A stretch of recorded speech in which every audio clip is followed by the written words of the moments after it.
Hey guys, Veebat here with another V Plays, and we are in the Meteor 1. Now the Meteor is going to be a Tier 7 British premium aircraft, and with the current discounts going on with the March of Nations, this is one of those aircraft I felt fit my playstyle fairly well, and I wanted to give it a shot. Plus, a jet fighter at Tier 7 is relatively unheard of, and it actually plays out fairly well.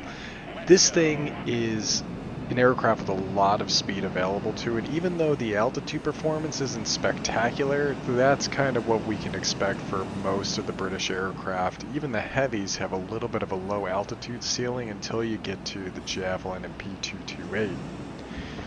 Now, even though it has a lower altitude regime, doesn't mean that it can't still get up there and then dive down on targets like we see here.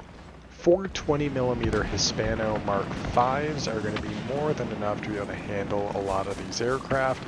These are the same guns that you would find on the Typhoon as well. And as you can see here, we're able to get some really good critical hits in, and we're taking out an aircraft roughly each pass. We're just looking for the easy targets right now, as this altitude, or this light fighter does not have the altitude capabilities to be able to get up here and toy with us. And while this P40 is vectoring in on the ME410, we're able to get a few choice hits in, but our allies were able to do some damage to the ground target, getting us a very critical zone early on. Now we're going to go ahead and get very aggressive here, utilizing our boost cooler, vectoring in on this PE2 M82, a tier 6 bomber, and we're going to do everything we can to try and take this guy out. Of course, these 20s do have the ability to range out to over 2,000 feet, which allows us to be able to get the damage in while we're on approach. I believe we've taken out a gunner or two here, and now we can vector in to dive on a Key 88. Oh, do we have a better opportunity? I think it's going to be better to go after this light fighter just based on the fact that he's moving away from us. We got a few hits in on the Key 88 there, and now let's do an up and over and see if we can get on his tail. Our allies were able to take out that light fighter easy enough. We weren't able to save our ally in the F4U4, but we were able to take out that Key 88 that got him, and now we're on the tail of the Focke-Wulf 190A5, easily handling that airframe and maintaining speeds around 400 miles an hour, which is really good for this tier.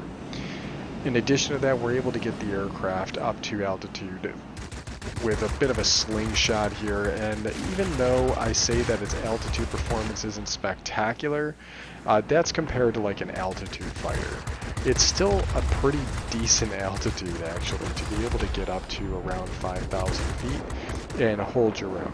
Again, we're seeing this PE2 M82, but we're a little bit closer this time, so we're able to get the guns on a little bit easier, and we're able to retreat away at quite a bit of their health. In fact, I had to do a double take there because I thought I had pretty much finished him off. We've gone with a total speed build on this airframe. We actually have uprated engine and we have polished skin. In addition to that, we do get the ability to put on for consumables a med kit, the pneumatic control assist, the cooldown module, as well as the universal ammo. So we are getting the best of all worlds here. And we also put on the gun sight. As long as we fly this like a boom and zoom platform, we're not really disappointed. We're kind of racking up the kills at this point, and we're able to maintain control of a majority of the battle space, even though there's a specialized bomber on the enemy team. We see this Key 88 yet again. This is a really good target for us. Light fighters are choice for a boom and zoom run, just because they have so much less hit points than anything else on the battlefield, and even better, we have a really strong possibility of lighting these Japanese aircraft on fire. Rather than immediately turning on the 88, I'm factoring in on a 109Z. This is going to be a Tier 7 heavy fighter, and we're easily able to stick on him long enough to be able to knock him out and pick up our Grade 3. Now there's that Key 88. We're going to go ahead and get some more rounds on target to finish off the aircraft we originally damaged moments ago. Most of the enemy force seems to be around their command center, so what I'm going to do is I'm going to look for stragglers. I'm going to get a little bit of altitude so that way I have some potential energy built up. I can always drop the nose and get my airspeed back, especially with a polished skin on this airframe. And the role we went for on the polished skin was going to be increased acceleration in a dive. We're able to light that 47 on fire.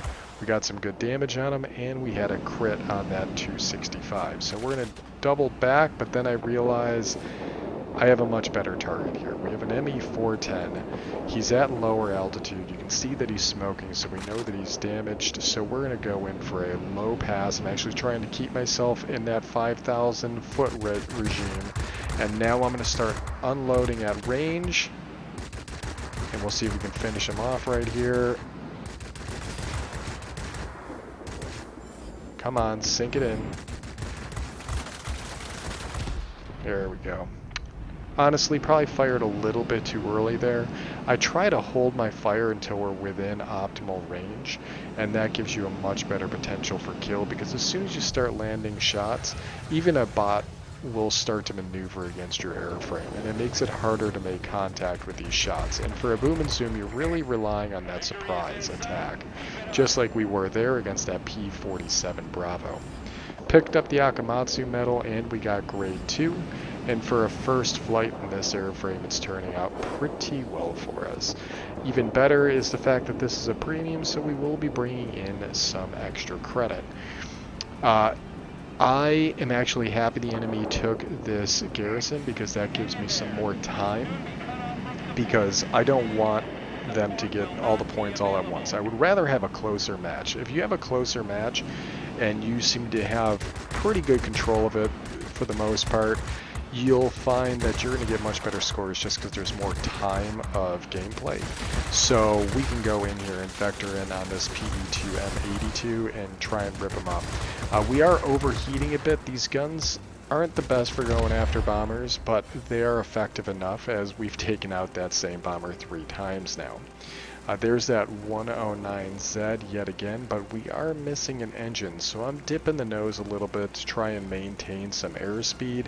And now that the engine's back up, we're going to hammer the boost. We're going to probably hit that cooler in a second or two. There it is, and we're going to let that kind of build itself back up before we decide that we're going to hammer down on it. And then we're going to start vectoring up from underneath that 109Z. And we also know the 109's diving down on one of our light fighters, so we're able to get a good intercept run in here. And since he is starting to depart from us, we are firing a little bit early to try and get these on target. And we're actually going to zoom in here as well. And we're really high at this point, 9,000 feet, but you can see in a pinch we are able to get it up to those altitudes. And it's just because it can maintain that power so well with the current configuration we have, and that it's a jet fighter allows it to be able to maintain some pretty decent speed. The acceleration's actually fairly good too, with some decent climb rates into the 400s. Here we're in a vector in on the 265, which is already at low health. We just picked up Wing Legend there. We weren't able to take out that ground attacker outright, but we did get the assist towards the end, and we were able to bring in a very decent score of 15,000. Let's go ahead and go to the post-game results screen and talk a little bit more about this airframe. Alright, a pretty decent battle considering that was our first time taking this aircraft out. We do have our Typhoon pilot in here. We'll do another video on that aircraft as well. We repurchased it for March of Nations. Very good platform at Tier 7 for a multi-role, but as far as a Tier 7 premium boom and zoom fighter aircraft goes, I am very impressed with the Meteor 1. The 420mm Hispanos are more than enough to be able to deal enough damage to whatever target you're going after, and have pretty decent reach. Currently our configuration is a total speed build with the polished skin as well as the uprated engine, and of course we do have the slots open for airframe and engine consumables, so we went with engine cooling as well as pneumatic control assist. I have found this aircraft to be quite enjoyable for a single battle, and even better, we do get the shiny paint. For those of you who've been watching my channel long enough, you'll know that I'm a big fan of shiny paint. Shiny paint essentially gives you the bonus of increased high-end cruise speed, which will allow you to be able to get those intercepts rolling. Overall, it's a very pretty aircraft and is one of the first production aircraft jets that we've seen coming from the Allies. Hope you guys enjoyed this video, and as always, I will catch you on the next one. I'm marching till it's over.